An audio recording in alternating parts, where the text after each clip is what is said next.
Namo tassa bhagavato arahato samma sambuddhassa.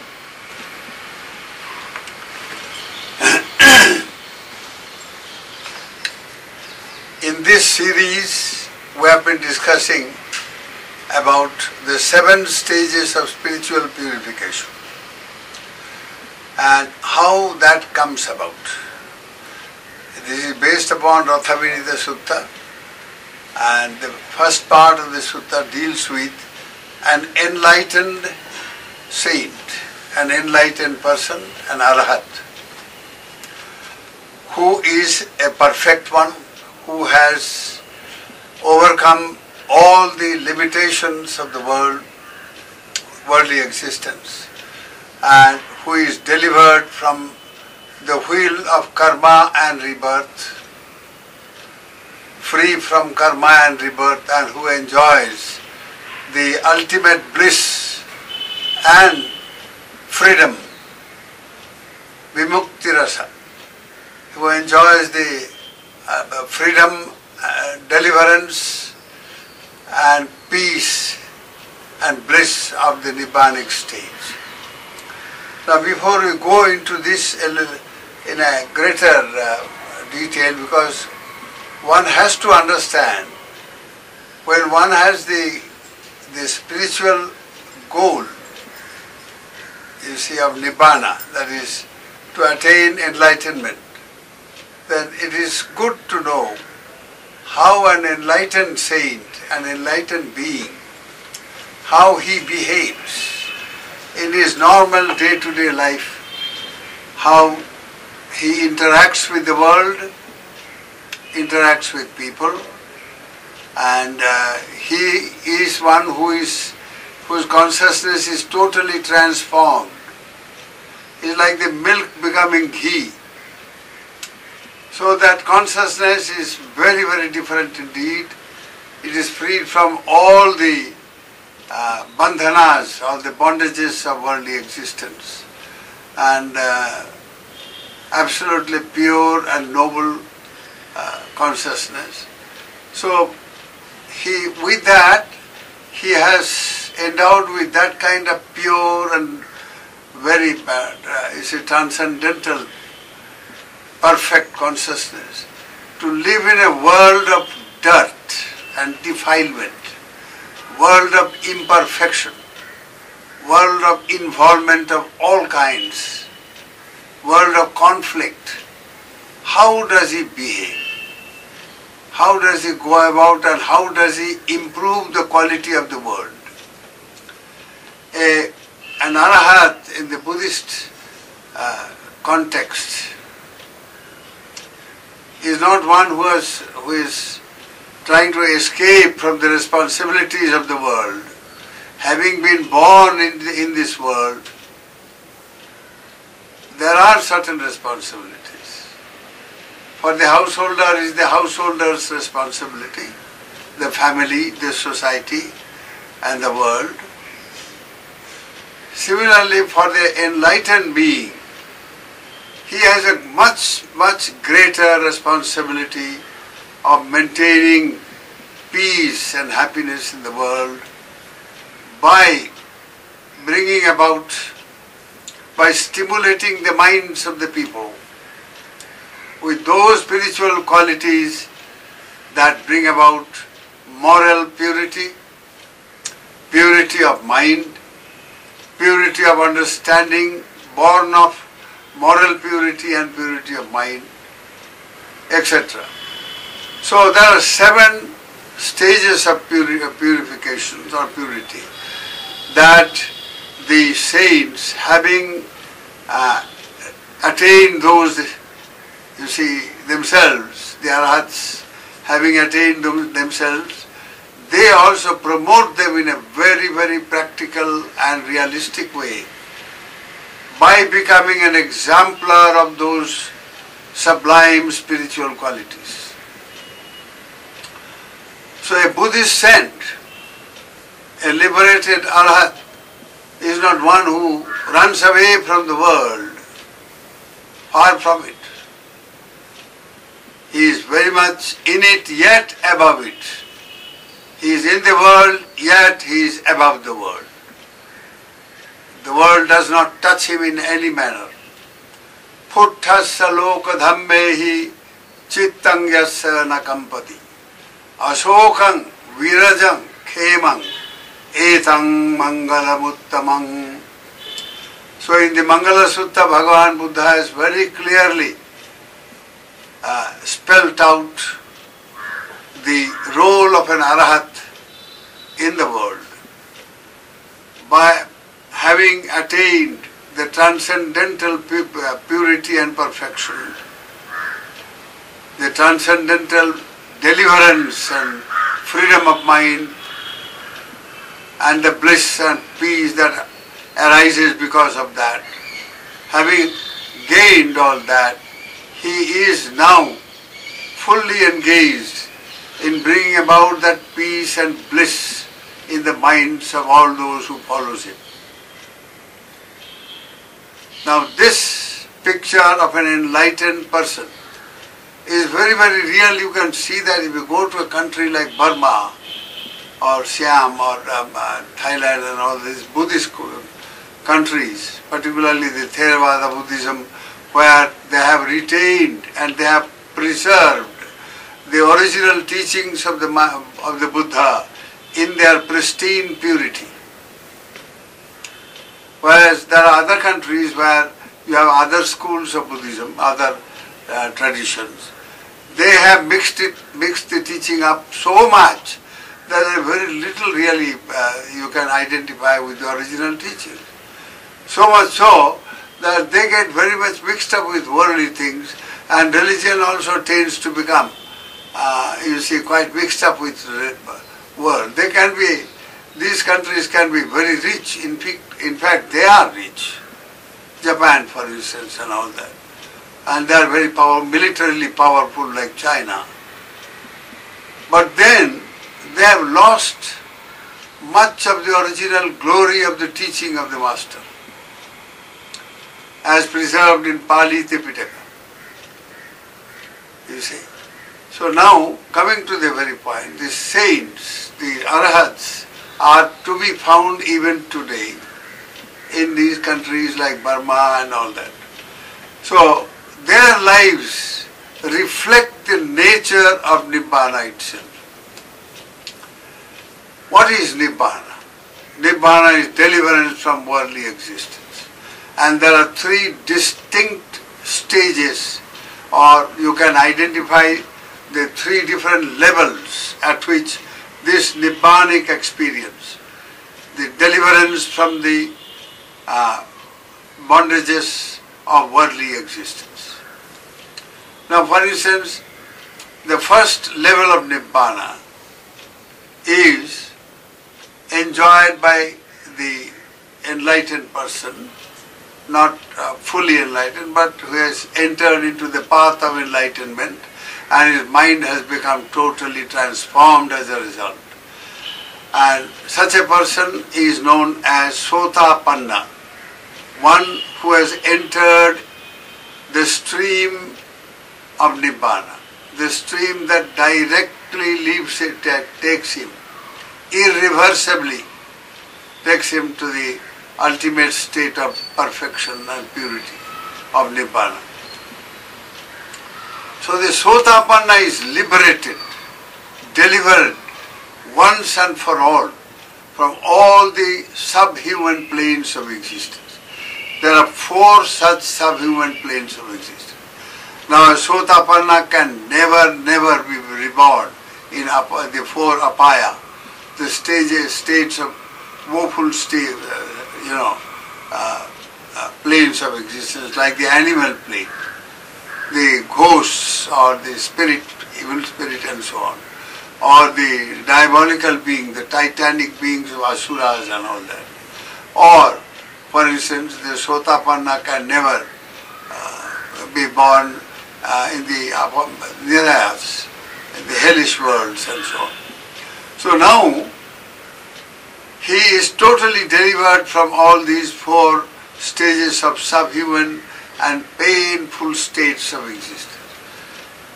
He can be born in the human plane, You see the Sugati, the happy planes, human and the divine planes, and the higher sublime planes of the Brahma gods and so on.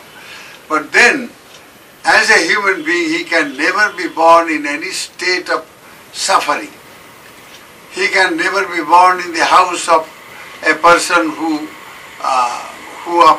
upholds false views, false ideas, or false religious doctrines and beliefs. You say, no, we can never be born in such a family, or very poor, or very, in a very miserable state of existence. No. He will be born invariably in a society where people believe in the path of enlightenment and they practice very minimum Panchashila.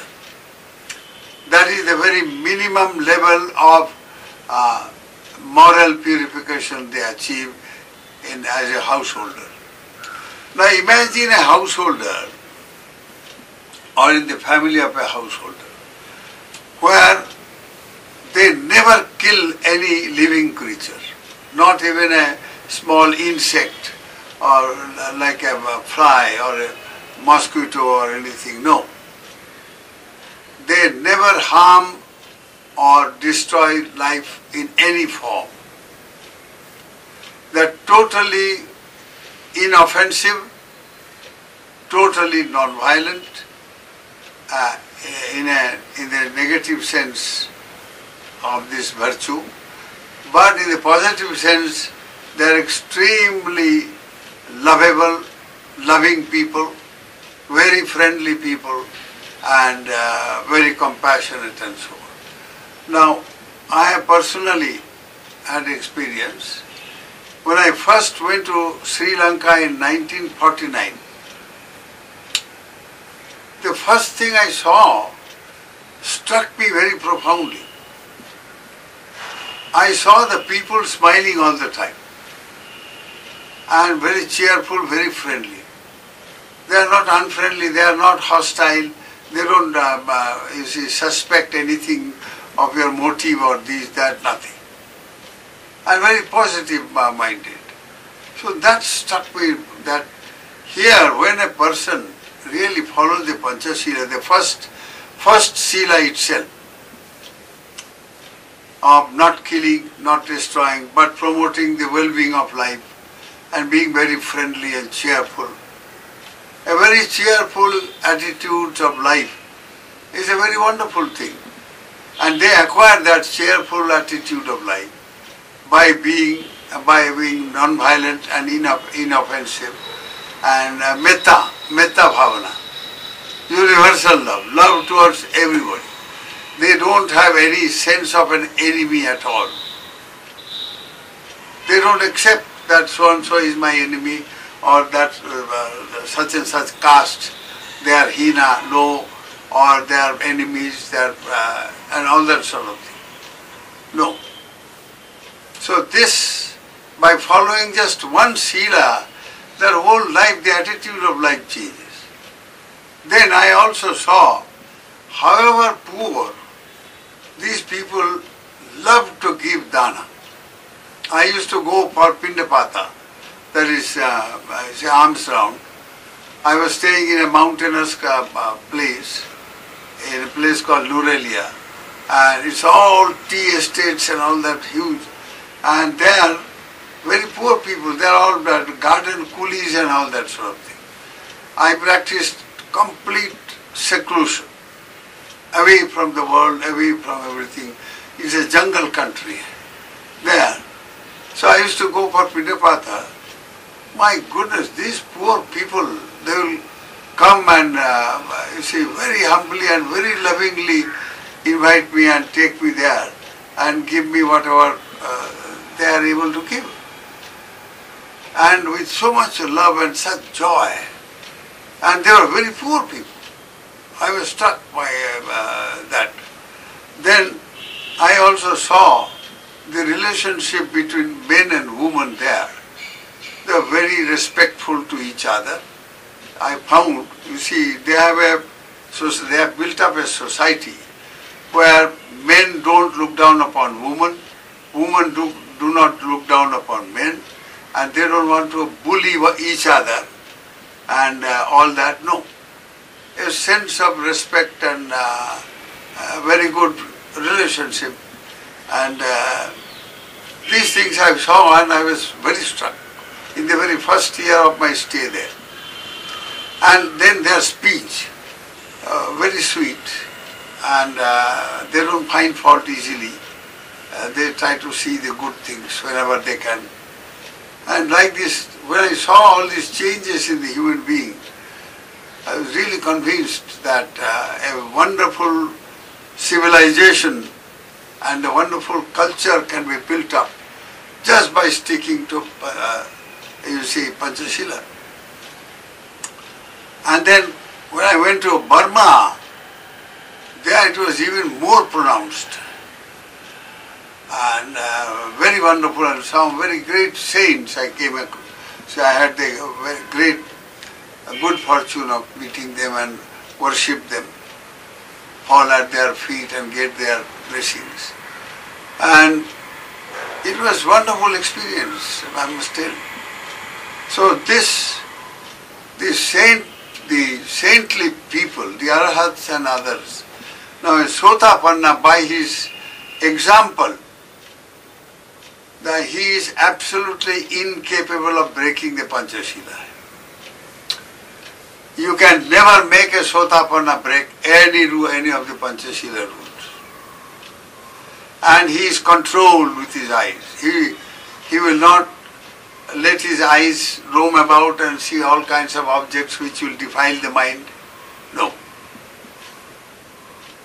And so he has a lot of restraint over the senses. He has restraint over his habit of eating and this and that, food. And so, such a person born in a family, that family also becomes very wonderful.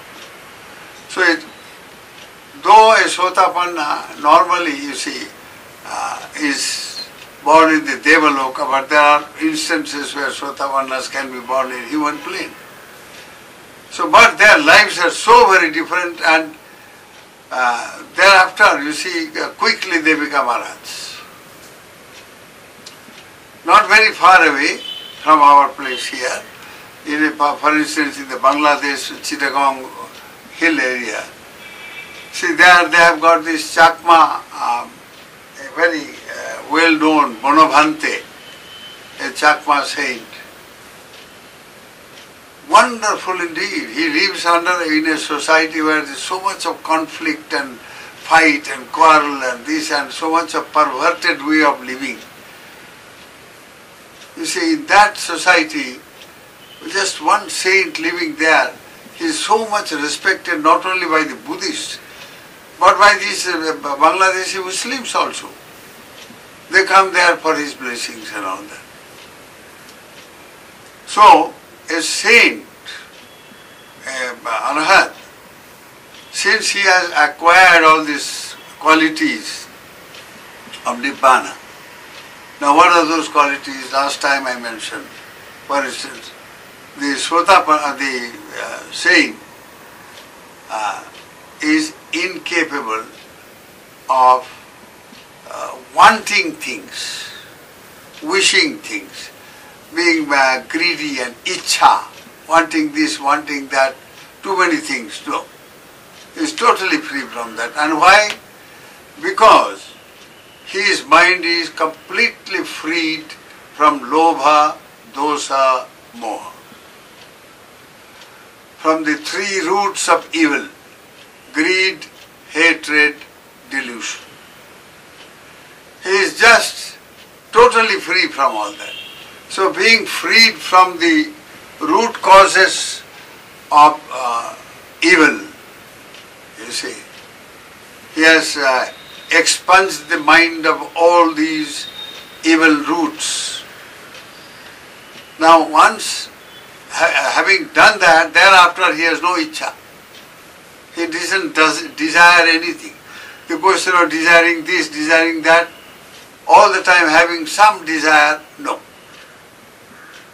So, having become, you see, Nibbana being totally free from lower dosha.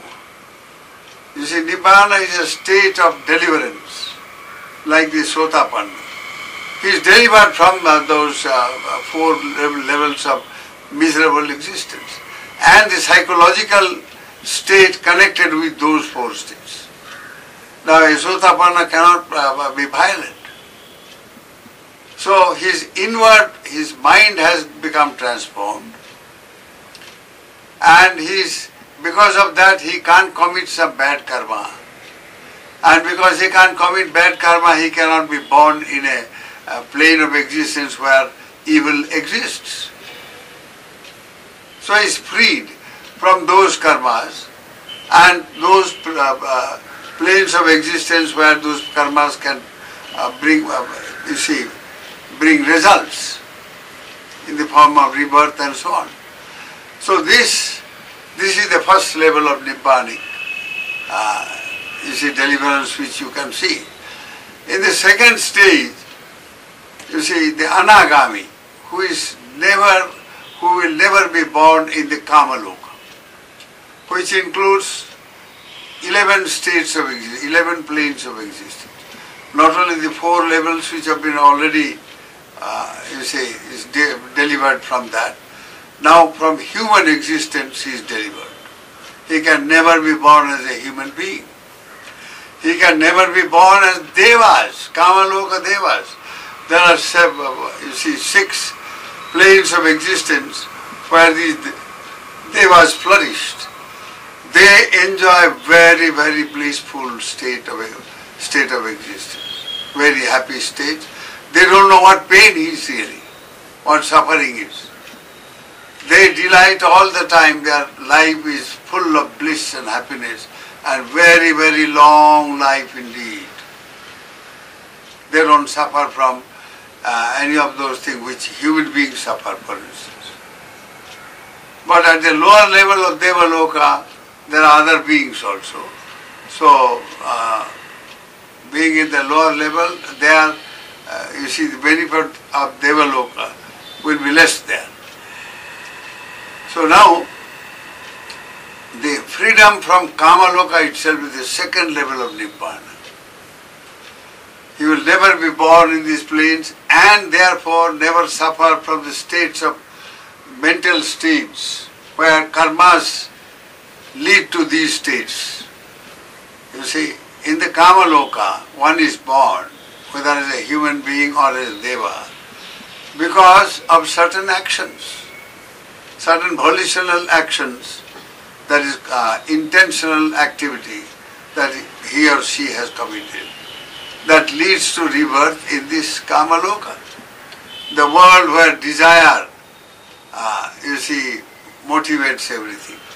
An example may be, say, in a river or a pond or a lake. You see, it's a watery world. So in that watery world, all those beings who live in the lake or in the sea or ocean, you see, they are steeped in water. Everything, whatever they see, their senses, seeing, hearing, etc. Everything is connected with it is attuned to that plane of watery existence. So they are absolutely soaked in that watery existence. Similarly, for a human being, we are now soaked in the air, for the existence of air. You see, so here our senses function in a very different way. So, just as senses are attuned to the world in which we exist, similarly our minds are also attuned to the world in which we exist. Now, for instance, we have different cultures, we have different civilizations, different ways of interacting with the world, with the people, different languages, different ways of understanding things. Now, if a person is born in Europe and is attuned to the European culture, so the thousands of years of European civilization, that culture and civilization will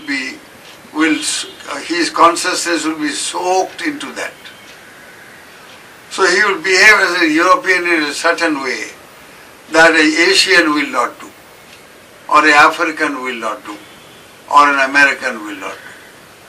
So even an example, if you see, you take an example here in this small worldly existence of global existence, this in the world, our Prithvi. You see, in this, different areas, different types of human being, different culture, different language, all this. So in Devaloka also, similarly. So the mind gets very much attuned to the place where you are born. Mind gets stimulated by the plane of existence where you are born. So mind interacts with the world in which it is, and the world also gets affected by the mind. Now Hitler is born. He created a world war. My goodness, billions of people, literally people died. Mao Zedong created similarly a tremendous catastrophe and all that. So there are human beings who are born to bring so much misery, and there are human beings who are born to bring so much of happiness. One Buddha who is born, how much happiness, how much bliss, how much safety and security that human beings and other beings enjoy. So if we understand how life can be conditioned, how life can be influenced by the external world, and the external world also is influenced by our lives, subjective world. Once we understand this, then you extrapolate this understanding with the life of a saint. Now, for instance, a saint who is delivered, who is anagami, who can be born only in the very sublime state of the Brahma gods. My goodness, they don't live in terms of years, they live in terms of kalpa, aeons, millions and billions of years, you see. So now these beings, they don't have all the senses that we have got here. They have only two senses, the eye and the ear. So their minds are so liberated and freed, because the more sense you have, the more avenues you create. Let us say for human beings, we have eye, ear, nose, tongue, body and mind. These six senses. Now this sense in the purely physical, as a physical sense organ, these are the doors, these senses, which keep us in contact with the external world. So we are in contact with the external world by way of seeing, by way of hearing, by way of smelling, by way of tasting, by way of thinking. That means so many doors, so many avenues are open to us for the mind to get either defiled or purified. You see, and let us say your eye and its external object, which is the visible object. Your eye sees a tree, or a flower, or a man, or a woman, or any object of this world, and the eye gets immediately stimulated by that object, and there is a concurrence of the two, they impinge upon each other, and this impingement immediately gives rise to consciousness, which simply means ability to see, seeing. So when eye and visible objects meet, you see an object. Either you like the object, or you dislike the object, or you are neutral about it, you don't care about it. Or the other process where you deeply think about, consider yoniso manasikara, wisely consider that object, very wisely. then your you see, instrument of valuation will be very different. In the ordinary sense, you see an object, you like it, so you have to enjoy it. Or you dislike it, you recoil from it, you throw it away. So this like and dislike creates love and hate. All the 8 Loka Dhammas, all the 8, you see, the phenomenal, you see, experience of the phenomenal world, like labha, alabha, gain, loss, yasa, ayasa, fame or ill repute, ninda, prasansa, blame or praise, sukhan cha dukkhan, happiness or pleasure or pain.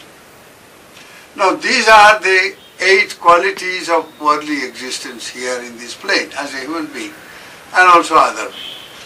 So when you see an object, you immediately react in terms of these 8 phenomena, 8 reactions or responses. You see, you either like it, you dislike it, so you want to enjoy it.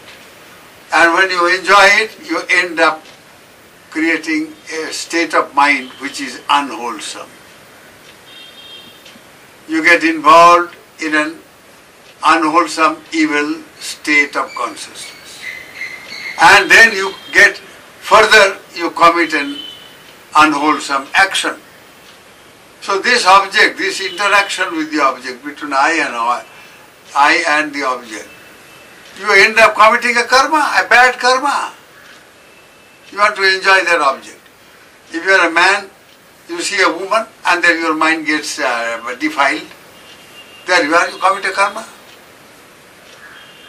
Your own family, for instance, you begin to be attracted by your counterpart. There you are, all the time getting involved in that way. Or you see a nice food somewhere and the smell attracts, and then you get involved, you do a bad karma. Or some prejudice has come, so and so. A few days ago, we couldn't get any flower to do puja to Lord Buddha. Why? They were afraid that somewhere in North India, a Hindu-Muslim are going to create a big war and they will fight, there will be a communal war and this and that. So no flower, no puja. So how this world affects you, 100,000 different ways is absolutely, you see, very, very wonderful thing to observe and understand. If you understand how the senses can involve you, either in a good way or in a bad way. Bad way you end up committing bad karma. Good way you end up committing good karma. Whether good or bad karma, you see, you end up in being born somewhere. Because karma means it has an action which has got a potency, a power to produce a given result. And the result is rebirth. You are reborn, for instance, in a plane of existence. Now the anagami I was talking about is incapable of doing any of these evil actions. Incapable of pertaining to the kama loka. But he can commit action pertaining to rupa loka, the brahma loka. So he will be born there. But his mind is not as defiled as those who belong to the kama loka. His mind is very sublime and pure. He thinks in terms of metta, love, universal love. All his thoughts are all the time projected and radiated towards all the world, lower planes of existence. May all beings be happy. He is thinking in terms of happiness of all. Here in the kama loka, your mind is too much soiled by desire. So you think more about yourself rather than others. So thinking about self puts you you see, inside the jail of egocentricity, sakkaya ditthi, a sense of self, I-ness, my-ness, and all that sort of thing. So you are imprisoned in that world of defilement, and therefore, so this world affects, but for the anagami, no, it doesn't affect in any manner. But since he is thinking of others' well-being, he has compassion, he has other wonderful qualities. He goes upwards, up and up and up, so that a state comes where he attains Magga and Phala. That is the transcendental states of deliverance. He becomes a Sotapanna, Sakadagami, Anagami, Arahat. These are stages of transcendental transformed consciousness, reflecting the attainment of Nibbana. They have attained Nibbana that way. So it is called Vimukti Jnana Darsana.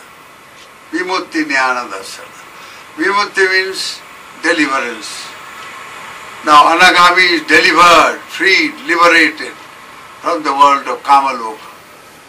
But he is still in the samsara, though very high, sublime God, but he is not freed from birth and death. He can be born there, and therefore he has to die there. And in between birth and death, he will commit all kinds of karmas pertaining to that sublime state. And therefore he will, keep on being born in that plane, if it is all good ones. But if it is bad, then he can come down too. So this being in bondage, in the jail, in the imprisonment of karma, so long you are tied down to karma, you are capable of performing a karma, so long you are in samsara.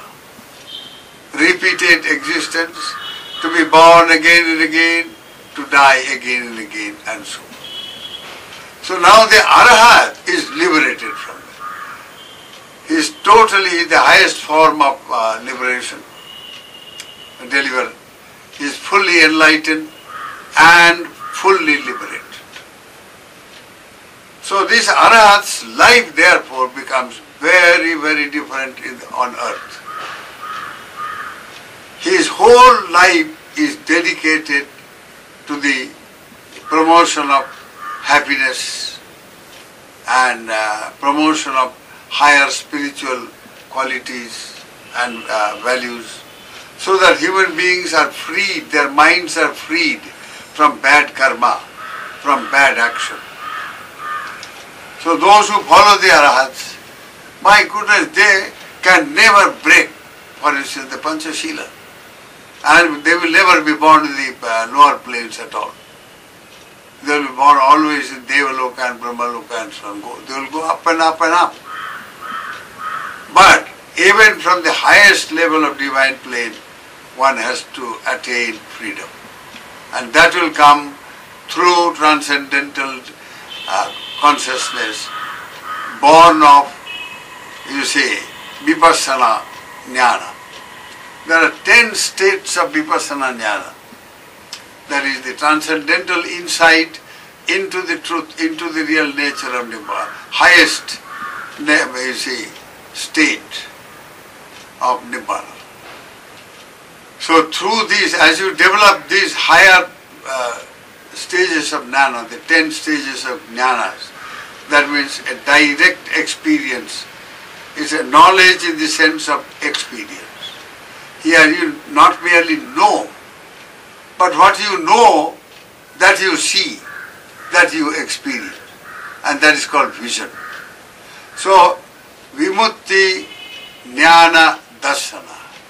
So the direct knowledge, direct knowledge, not indirect knowledge. Intellectual knowledge is always indirect. But intuitive, higher knowledge, insight, is direct knowledge, where you experience what you know. If you are endowed with one such jnana, And if you see that a bad consciousness has arisen in your mind, you can immediately put it down without any difficulty. If there is anger, you can immediately, completely put it down. And you can rouse at the same time love. So this is the power of jnana.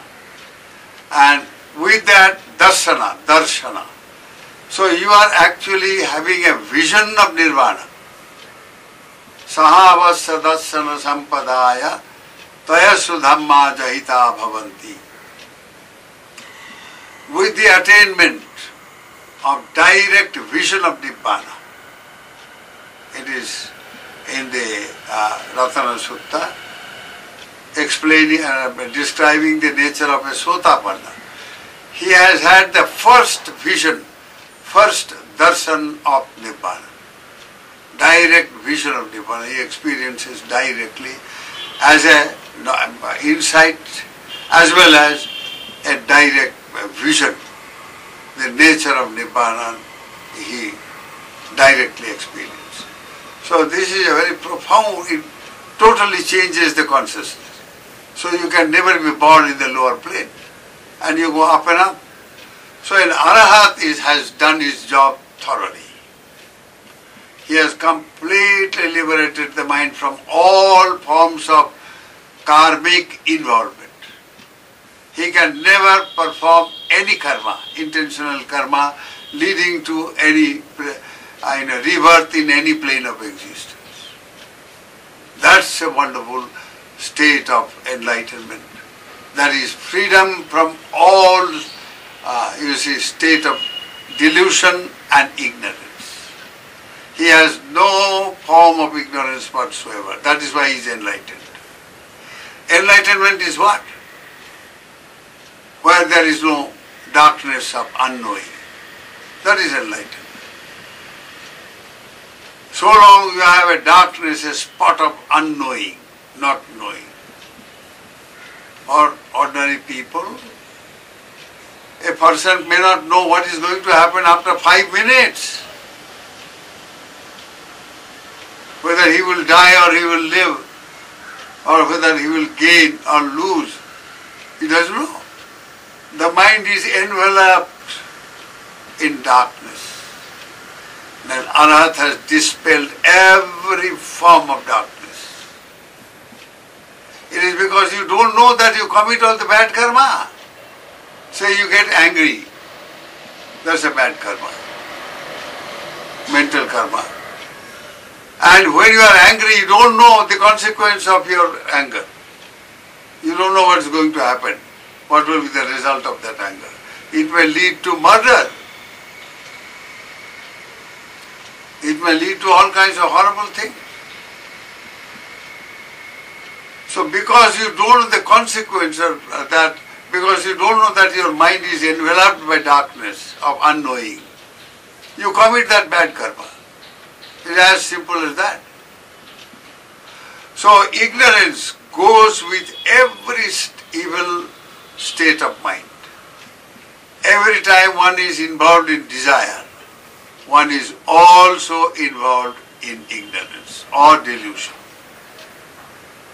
Every time hate, every time jealousy, any kind of evil state, there is bound to be ignorance that motivates, that is the mother of all evil.